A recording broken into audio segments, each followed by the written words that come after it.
आज हम लोग पढ़ेंगे इम्पल्सिव फोर्स। क्या होता है इम्पल्सिव फोर्स? आप लोगों ने देखा होगा कि जो जो सर्कस दिखाते हैं उसमें जो ईंट वगैरह तोड़ देते हैं, देखा होगा आपने, हाथ से मार के तोड़ देते हैं। एक साथ कई ईंटें लगी होती है, वो एक हाथ से मारते हैं, टूट जाता है। ठीक है। या अगर कोई क्रिकेट देखता होगा तो आप लोगों ने देखा होगा कि जब भी कोई ऑब्जेक्ट या कोई भी पर्सन जो क्रिकेट खेल रहा है वो अगर कैच लेता है तो अपने हाथ को पीछे की तरफ खींचता है। क्लियर है? ऐसा क्यों होता है? दूसरी चीज, अगर आप रुई गद्दे पर अगर किसी ऊंचाई से अगर गद्दे पर आप कूदें तो आपको चोट नहीं लगेगी, पर अगर वही आप फ्लोर पे कूदें, फर्श पे डायरेक्ट कूद जाएं तो आपको क्या होता है? चोट लगती है। तो ये सब ऐसा क्यों होता है, इसी चीज को हम लोग पढ़ेंगे। नाम है इंपल्सिव फोर्स। ठीक है। तो टॉपिक क्या है? इंपल्स। इसको इंपल्सिव फोर्स भी कहा जाता है। होता क्या है कि जब किसी भी फोर्स को एकदम शॉर्ट ड्यूरेशन के लिए लगाया जाए, मतलब फोर्स हम इतनी जल्दी लगाएं, माइक्रो सेकेंड मिली सेकेंड में, मतलब मिली सेकेंड आप समझ रहे हैं ना, एक सेकेंड का भी 1000 वाला पार्ट, मिली सेकेंड के लिए अगर किसी फोर्स को लगाएं तो फोर्स की वैल्यू बढ़ जाती है। ठीक है। जिसके कारण वो टूट जाता है।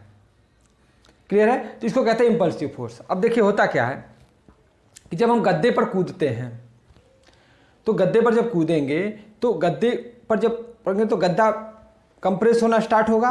तो कंप्रेस होना स्टार्ट होगा तो टाइम का ड्यूरेशन क्या होगा? बढ़ जाएगा। टाइम का ड्यूरेशन बढ़ जाएगा तो टाइम के ड्यूरेशन की वजह से फोर्स घट जाएगा। एक्चुअली में इंपल्स होता क्या है, इंपल्स को अगर मैं आई से डिनोट करूं, इंपल्स को अगर मैं आई से डिनोट करूं तो इंपल्स होता है फोर्स इनटू टाइम। यानी अगर मैं फोर्स को बढ़ाना होगा तो टाइम को घटाना पड़ेगा। अगर फोर्स को बढ़ाना है तो टाइम को घटाना पड़ेगा। वही इतने कम समय के लिए फोर्स लगाते हैं कि फोर्स की वैल्यू बढ़ जाती है और ऑब्जेक्ट टूट जाता है, जो हाथ से मारते कराटे लोग मारते हैं।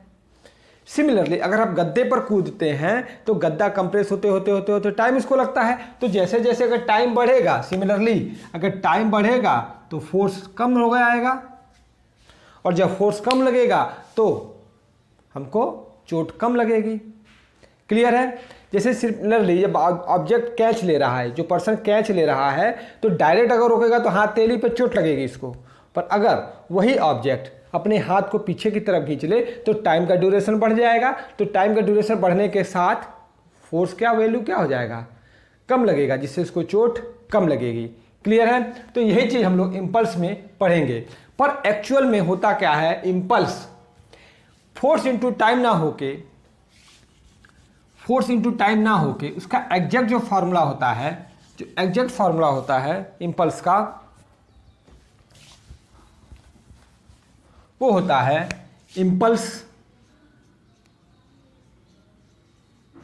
इंपल्सिव फोर्स जो होता है, जिसको हम आई से डिनोट कर रहे हैं, वो होता है एक्चुअल में एवरेज फोर्स। कैसा फोर्स? एवरेज फोर्स होता है, और इनटू टाइम ड्यूरेशन होता है, कितना टाइम लगा है। यानी इसको अगर मैं एफ लिखूं तो टाइम का ड्यूरेशन डेल्टा टी। एक्चुअली में ये होता है फार्मूला इंपल्स का। एवरेज फोर्स मैंने ऐसा क्यों कहा? क्योंकि यहां पे जो फोर्स की वैल्यू होती है वो लगातार चेंज हो रही होती है। वो पहले मैक्सिमम से जीरो से मैक्सिमम होती है, फिर मैक्सिमम से फिर जीरो हो जाती है, या उल्टा भी हो सकता है, डिपेंड करता है कंडीशन। एक्शन फोर्स है कि रिएक्शन फोर्स है। क्लियर है ना? फोर्स सेम डायरेक्शन में है या अपोजिट डायरेक्शन में है। तो फोर्स की वैल्यू यहाँ पे क्या होती है? वेरिएबल होती है। इसलिए क्या किया जाता है, उसका एवरेज निकाल लिया जाता है। तो इंपल्सिव फोर्स क्या होता है? वो फोर्स, ऐसा कह सकते हैं, वो फोर्स जो शॉर्ट ड्यूरेशन के लिए लगाया जाए, that is called impulsive force. समझ में आया? ठीक है। तो इसकी डिफिनेशन लिखें तो इंपल्स क्या होता है? the force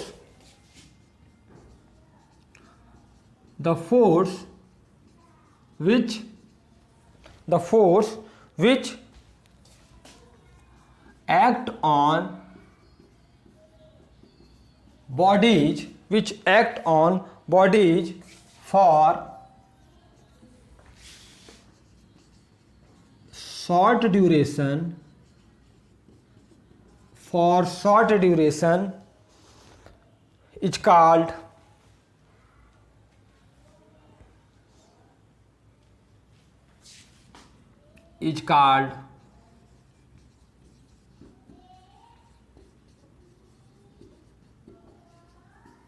impulsive force.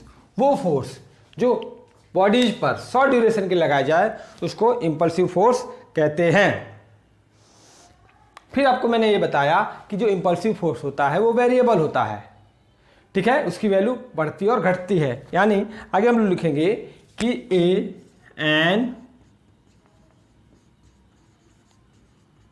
impulsive force does not remain constant, ये कांस्टेंट नहीं होती है, ये वैल्यू बदलती रहती है, but changes from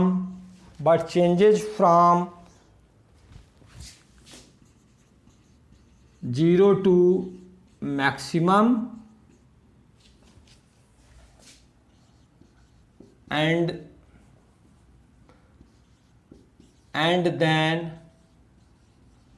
maximum to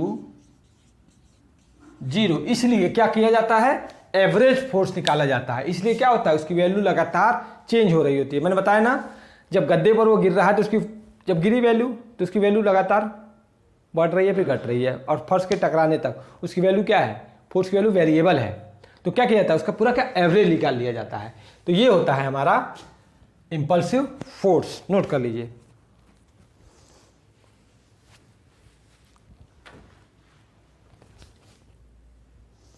note करिए।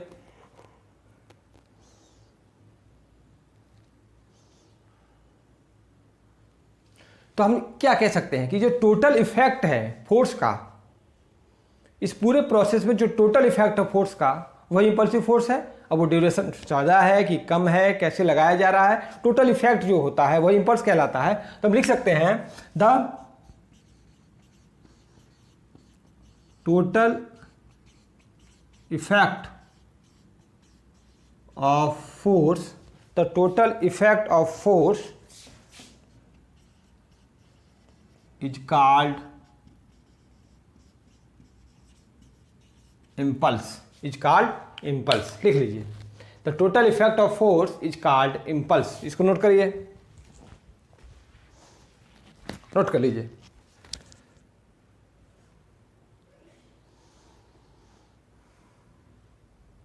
पॉज करके नोट कर लिया करिए, ठीक है। चलिए, होप करता हूं आप लोग नोट कर लिया होगा। आगे बढ़ते हैं। फिर से कह रहा हूं मैं, वो फोर्स जो शॉर्ट ड्यूरेशन के लिए लगाया जाए उसको इम्पल्सिव फोर्स कहते हैं। ये जो फोर्स होता है वो वेरिएबल होता है, इसकी वैल्यू 0 टू मैक्सिमम फिर मैक्सिमम टू 0 होती है, इसलिए सबका एवरेज निकाल लिया जाता है। तो इस पूरे इफेक्ट को, इस पूरे प्रोसेस का जो टोटल इफेक्ट होता है फोर्स का, उसी को क्या कहते हैं, इम्पल्स कहते हैं। इम्पल्सिव फोर्स को आई से डिनोट करते हैं। ये होता है force into short duration time. Delta T क्या कह सकता हूँ मैं, डेल्टा टी को ये भी बता सकता हूँ कि T initial minus T final minus T initial. ये जो होता है डेल्टा टी चेंज कितना टाइम लगा। क्लियर है, आगे देखते हैं।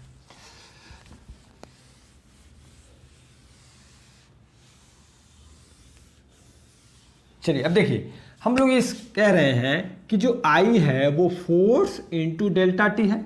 अच्छा, आप लोगों ने फोर्स का एक डिफिनेशन पढ़ा था, the rate of change of linear momentum is directly proportional to force. तो क्या इस एफ को मैं delta P upon delta T लिख दूं, इस फोर्स को मैं delta P upon delta T लिख दूं, क्योंकि rate of change of linear momentum is called directly proportional to force. तो delta P upon delta T हो गया, डेल्टा टी से डेल्टा टी कट गया तो डेल्टा पी हो गया ना। और डेल्टा पी का मतलब क्या कह सकता हूं मैं कि momentum final minus momentum initial.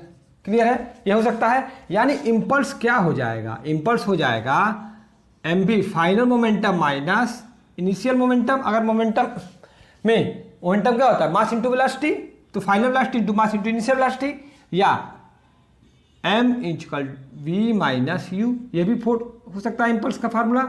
तो इम्पल्स का m equal to m into V minus U भी हो सकता है। यानी हमारे कितने फार्मूले, तो ये हो गया, एक ये हो गया, समझ में आया। या I equal to change in linear momentum, ये भी हो गया। तो आप एक ही चीज़ को कई तरीके से लिखा गया है, वो नहीं एक अलग अलग है, एक ही चीज़ है, अलग कई तरीके से लिखा गया है। तो ये हमारा है इम्पल्स। नोट कर लीजिए।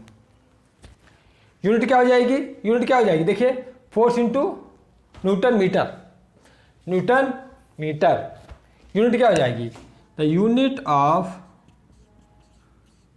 Of impulse is newton metre. Unit of impulse क्या हो जाएगा, न्यूटन मीटर हो जाएगा। नोट कर लीजिए।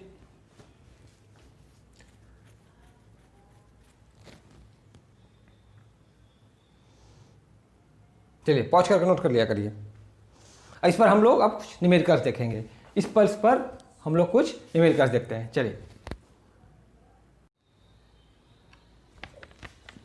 चलिए हम लोग न्यूमेरिकल देखते हैं इम्पल्सिव फोर्स का। An hammer of 1 kilogram moving with a speed of 6 metre per second. एक हैमर है, एक हथौड़ा है जो दीवार पे हमको कील लगाना है, तो उसके लिए हम उसको स्ट्राइक करते हैं।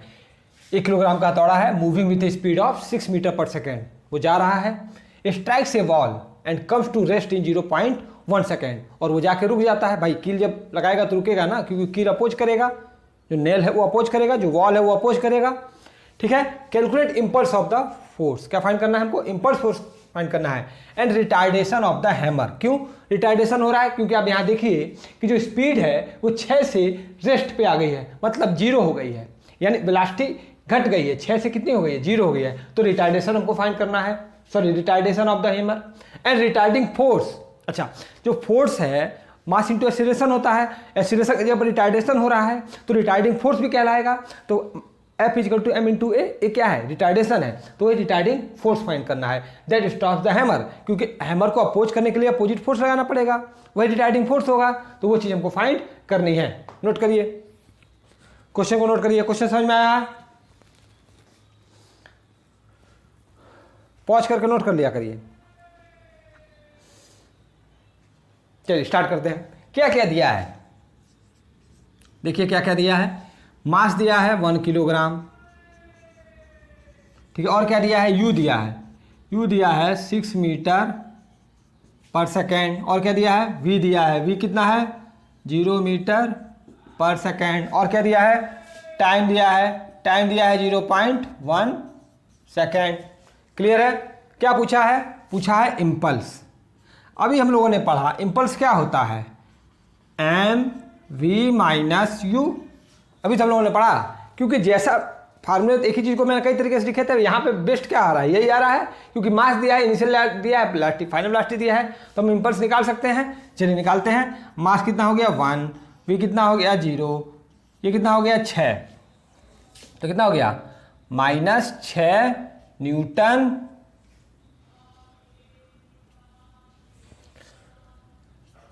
सेकेंड। क्या हो गया, न्यूटन सेकेंड हो गया।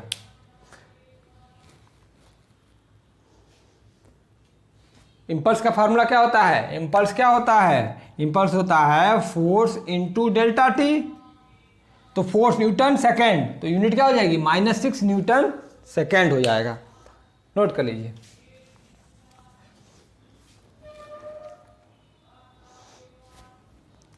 चलिए यहां तक क्लियर है। अच्छा अब कह रहा है कि रिटार्डिंग फोर्स बता दीजिए। तो इम्पल्स क्या होता है, इम्पल्स होता है फोर्स इंटू डेल्टा टी, ये तो होता है। तो यहां से क्या मैं F is equal to I upon delta T लिख सकता हूं, लिख सकता हूं। इम्पल्स कितना आया है, इम्पल्स आया है हमारा -6, और डेल्टा टी कितना है 0.1, डेल्टा क्या है 0.1।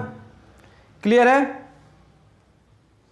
तो कितना आ गया, फोर्स आ गया हमारा -60 न्यूटन। तो यानी रिटार्डिंग फोर्स आ रहा है ना, देखिए वैल्यू माइनस में आ रही है ना, तो इम्पल्सिव फोर्स कितना हो गया, -60 न्यूटन। क्लियर है। अब हमको क्या फाइंड करना है, रिटार्डेशन। तो क्या होता है, F बराबर ma होता है, तो A इजिकल टू F/m हुआ। F कितना है -60, m कितना है 1, तो कितना हो गया -60 मीटर पर सेकेंड का स्क्वायर, यानी एक्सीलरेशन कितना हो गया हमारा -60 metre per second square. Note कर लीजिए, सिंपल क्वेश्चन था, केवल फॉर्मूले में वैल्यू रखनी थी, आंसर निकाल लेना था। नोट करिए, पॉज करके नोट कर लिया करिए।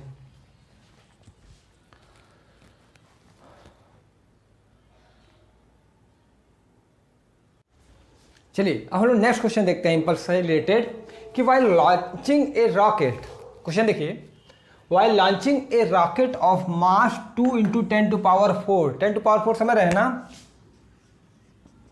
2 × 10⁴ किलोग्राम मास है, यानी क्या कह सकता हूं मैं 4 जीरो, 10⁴ का मतलब 4 जीरो, बात एक ही है, समझ में आ रही बात। अगर आपको कंफ्यूजन हो रहा होगा 10⁴ का मतलब आगे 4 जीरो लगा दीजिए। A force of 5 × 10⁵ Newton is applied, भाई रॉकेट को छोड़ रहे हैं तो भाई मास तो ज़्यादा होगा ही और फोर्स भी ज़्यादा लगाना पड़ेगा, यानी फोर्स कितना है हमारा, फोर्स है हमारा 5 × 10⁵ न्यूटन। अब 10⁵ का मतलब समझ में आ गया ना, आगे 5 जीरो लगा दीजिए, ठीक है। इज अप्लाइड फॉर 10 सेकेंड, कितने टाइम के लिए लगाया गया है, यानी यहाँ पे हम डेल्टा टी मान लेंगे,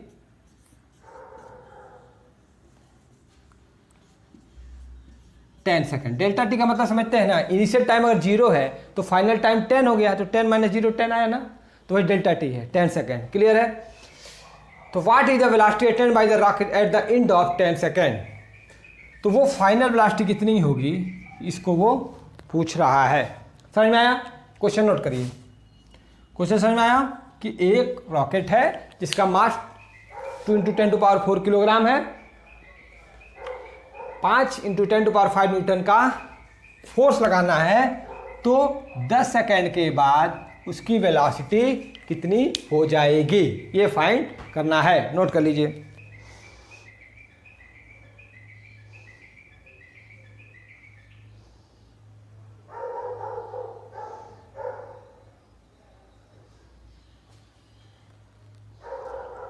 ठीक है, यहाँ पे इनिशियल वेलोसिटी कितनी है, मान लिया इनिशियल वेलोसिटी 0 है भाई, क्योंकि वो रेस्ट में था, रेस्ट से ही तो जा रहा है, रेस्ट से ही तो जा रहा है।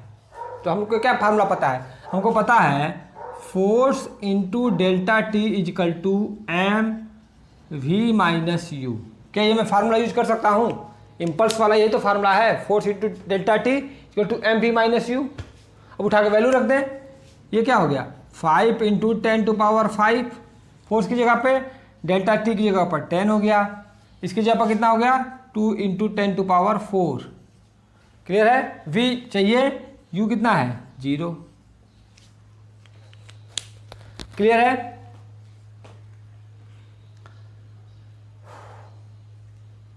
अच्छा अब देखिए, अब इस v को मैं क्या लिख सकता हूं ऐसे, 5 × 10⁵ × 10 ये, और अपान में आ जाएगा 2 × 10⁴ लिख सकता हूं ना।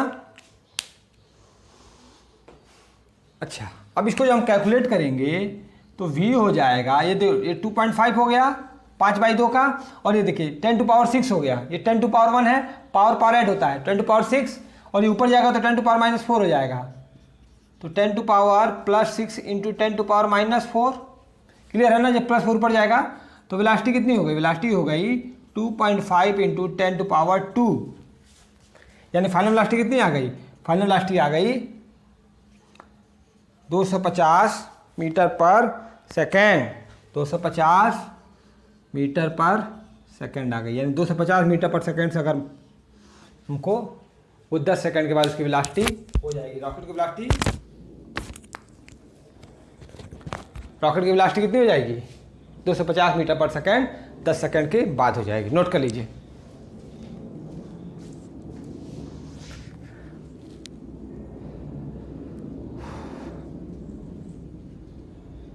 पॉज करके नोट कर लिया करिए, ठीक है। चलिए तो क्लियर हुआ आप लोगों को, इम्पल्स का कॉन्सेप्ट क्लियर हुआ।